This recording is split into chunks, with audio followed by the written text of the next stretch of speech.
This is a Bischofia javanica. I'm not real sure of the common name. It might be Bishopwood, but I may be wrong on that.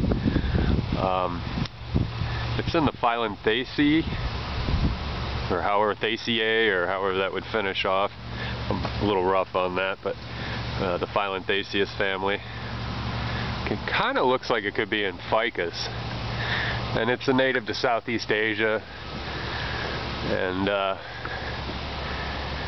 I'm not sure of any other genre in that family that rings a bell with me. I've seen the list, but nothing else really stands out. But one of the reasons this is before I get into that, this is a kind of an invasive exotic in Florida. I think it was introduced as a house plant and kind of took its course from there. They certainly are gregarious and they volunteer really easily. One thing that separates it from a ficus is you see that serrated margin on the leaf there, and they're kind of distinct in the stems as well, in the new growth. So, and the trunk looks different. It's got a sort of normal barky looking trunk there.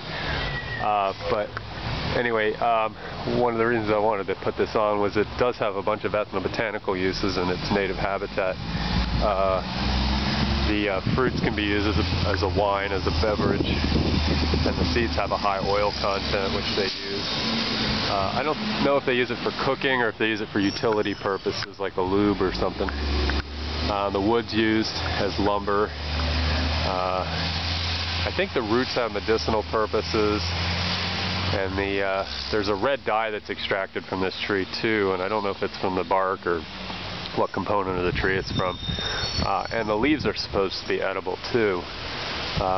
They're consumed down in their native land. But anyway, it's an invasive plant here in Florida, quite gregarious again, and it shows up in a lot of yards, I think, just as a volunteer, and then the landscapers say, oh, okay, well, this must belong here because it looks ornamental, and I think that's how they get to be so big.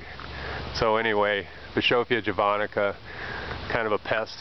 I don't know how far north they range. If you're watching this, if you're still watching this, I know it's kind of going on and on here, but if you're from Central Florida and you've got them growing north of Indian River all the way over to Sarasota, Tampa, just let me know. I'd appreciate that.